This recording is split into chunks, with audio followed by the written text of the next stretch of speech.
Estamos de volta com a Agenda Econômica. O tema de hoje é a segunda etapa do Programa de Investimento em Logística, lançada pelo governo em junho deste ano. Nosso convidado é o economista e vice-presidente do Conselho Federal de Economia, Júlio Miragaia. Júlio, uma das críticas que tem sido feita a esse programa é que ele não pensa os transportes de forma sistêmica e ele acaba também não reduzindo o custo do Brasil, que é o grande problema que existe. Você concorda? Não concordo não. Acho que há um planejamento bem realizado, né? A gente pode até discordar, né, do próprio modelo que está sendo elaborado, né, toda a regulamentação do segmento. Agora, a identificação dos projetos, né, a importância desses projetos, eu acho que é inegável, né? É impossível não ver a importância da conclusão e da extensão da Ferrovia Norte-Sul, né, na conexão com a malha ferroviária de São Paulo e Três Lagoas, na fronteira com o Mato Grosso do Sul, a própria construção da ferrovia conectando Anápolis ao futuro Porto de Açu, ou Porto já em construção, são eixos fundamentais. A ferrovia de integração Centro-Oeste, né, ligando o Porto de Ilhéus, conectando com a Norte-Sul, são todos investimentos, seja na área ferroviária, na área rodoviária, portuária e aeroviária, investimentos fundamentais para o país e muito bem pensados, né? Muito bem pensados. Eu acho que não procede essa crítica. Uma outra coisa que tem se aventado é que as empresas que são suspeitas de participar de corrupção na Petrobras podem participar dessas novas concessões. Isso pode trazer algum prejuízo para o programa, até para a imagem dele? Eu acho que isso aí tem que ser uma coisa também bem discutida. Veja bem, o Brasil, ele construiu talvez um dos segmentos de maior projeção da economia brasileira, construído ao longo dessas últimas 4, 5 décadas, seja o segmento das grandes empreiteiras, né? Hoje elas respondem pela quase totalidade das grandes obras, dos grandes projetos no Brasil e de um percentual importante na América Latina e na África, principalmente, até mesmo em países desenvolvidos como nos Estados Unidos. São grandes empresas, grandes corporações que levaram até a fronteira, né, do desenvolvimento da engenharia nacional. E é muito complicado confundir a penalização de executivos, né, e mesmo acionistas dessas empresas com a própria empresa, né? Penalizar a empresa significa penalizar a própria economia nacional. Né? Eu acho que o governo tem que, a justiça, o governo como toda, a sociedade, tem que pensar muito bem nisso, porque não existe espaço vazio, né? Se essas empresas elas forem penalizadas e várias delas também atuam na área de concessões, elas forem impedidas de atuar nessa área, isso pode significar um convite para empresas estrangeiras, principalmente empresas europeias, espanholas, né, que têm um grande peso nessa área, empresas norte-americanas e chinesas, especialmente.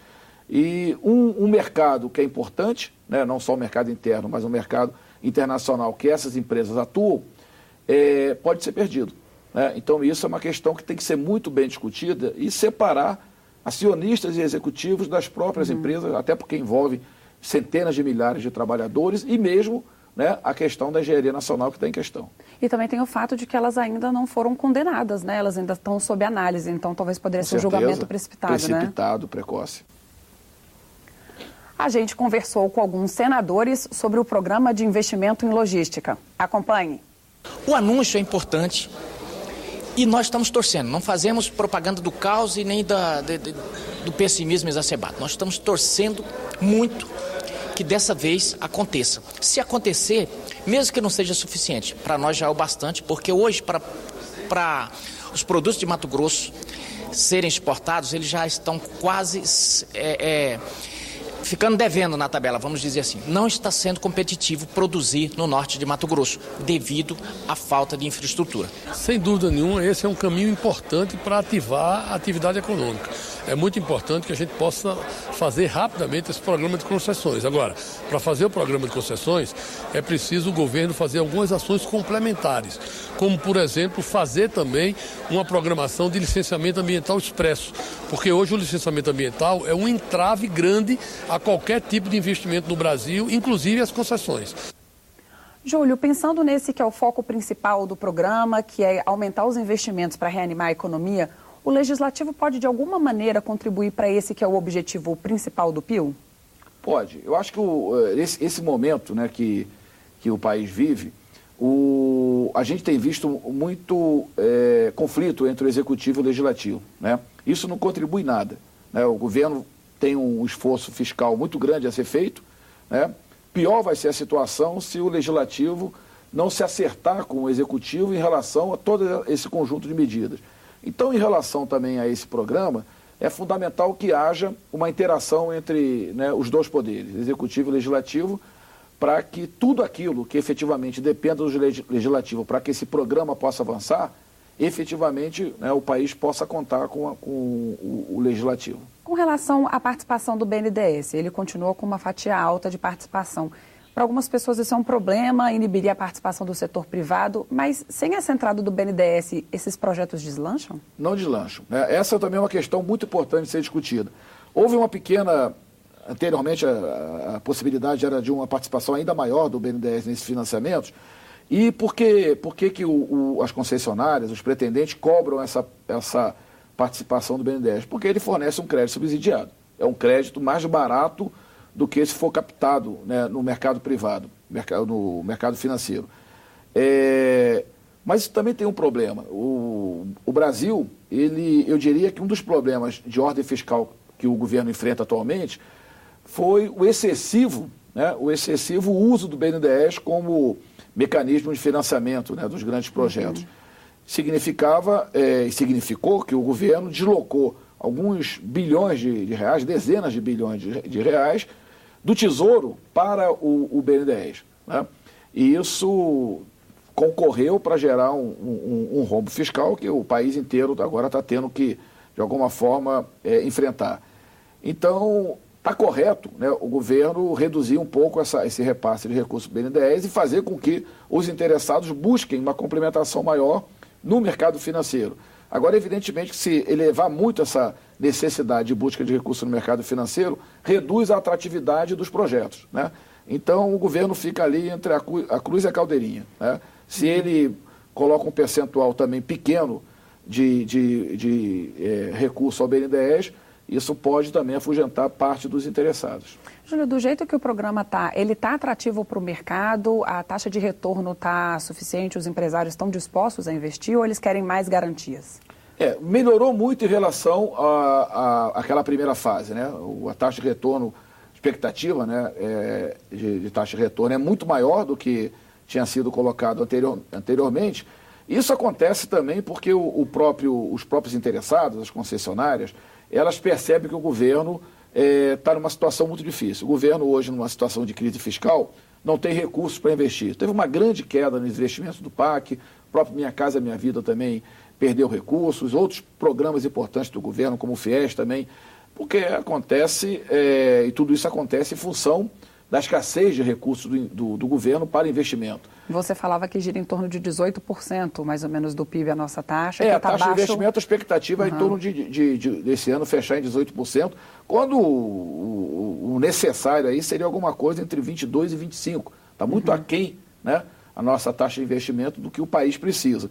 Então, como governo, isso e também deriva muito dessa incapacidade cada vez maior do governo, por falta de recursos, de poder efetuar investimentos. Então, o mercado trabalha com essa situação e ele passa a exigir melhores condições para aderir a esse programa de concessões, sabedor dessa situação do governo de impossibilitado que está de efetuar os investimentos na dimensão necessária. Então, nessa hora, o mercado atua no sentido de extrair, né, o máximo que ele puder do governo. É nesse sentido que tem se falado na criação de um fundo garantidor dos projetos? Também. É aquilo que, né, a gente costuma dizer de capitalismo sem risco, né? Capitalismo, em tese, deveria ter como pressuposto o risco, né, da iniciativa, né, da iniciativa privada. Mas o que se busca, na verdade, é um risco zero, né? E, de alguma forma ou de outra, o governo acaba, né, atendendo essa expectativa seja via uma sinalização de uma melhor taxa de retorno, seja via a garantia de empréstimos oficiais, de bancos oficiais subsidiados, seja, né, num fundo garantidor. Por exemplo, quando se elabora um projeto dessa natureza, se faz uma projeção, né, do volume, né, de um determinado fluxo de veículos, por exemplo, numa rodovia. E se aquele volume ele não se concretiza efetivamente, né, o que os empresários buscam é que haja uma entrada do governo em cena para que uma compensação seja dada. Então, é na linha do risco zero, né? Aí, realmente, de alguma forma ou de outra, o mercado tem conseguido arrancar isso do governo, porque o governo é a única possibilidade que o governo vê de efetuar investimento através dessas concessões. Com relação à taxa de juros, assim, você falava um pouco nessa situação de enxugar gelo. Você lança um programa interessante, mas às vezes não tem um retorno, então fica-se no mesmo. Porque isso é em função da possibilidade desse programa vir a injetar um fôlego novo à economia brasileira, né? A gente o ano passado teve um crescimento pífio de 0,1%, é praticamente zero. Esse ano a expectativa é de uma queda entre -1 e -2, e 2016 também não é um ano que deva ter um crescimento, né, muito significativo. Então são 3 anos, né, consecutivos de um mau desempenho da economia.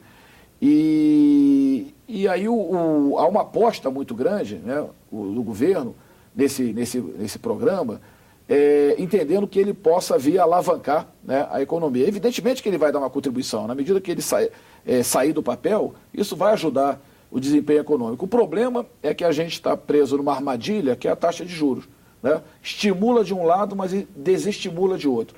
A taxa de juros, ela inibe fortemente o investimento privado, né? Torna muito caro esse investimento privado, sinaliza o mau desempenho da própria atividade econômica, e isso não estimula nenhum investidor a realizar as suas inversões. E, de outro lado, subtrai recursos do governo federal, né, através de pagamento de juros da dívida pública. Esse ano a gente vai ter um aumento de algo em torno de 110 bilhões de reais. Deve migrar aí de 310 bilhões de reais de juros da dívida pública para 420 bilhões. Isso é péssimo, né, porque significa todo o esforço fiscal que está sendo feito, tudo que é feito para tentar, de alguma forma, gerar recursos, né, para estimular a economia, mas acaba saindo, por outro lado, através de pagamento de juros. Então, a gente, evidentemente, que torce para que programas dessa natureza possam prosperar e ajudar a alavancar a economia, mas a gente também é um pouco cético, porque sabe que, se de alguma forma estimula aqui, né, dá um passo à frente daqui, mas acaba dando 2 passos atrás, né? Ok, Júlio. E o Agenda Econômica fica por aqui. Se você tiver críticas ou sugestões ao nosso programa, entre em contato pelo telefone 0800 61 2211, ou, se preferir, acesse nosso site www.senado.leg.br/tv. Agradecemos ao economista e vice-presidente do Conselho Federal de Economia, Júlio Miragaia, pela entrevista. E a você de casa que nos acompanhou, muitíssimo obrigado pela sua audiência e até o próximo Agenda Econômica. Até lá!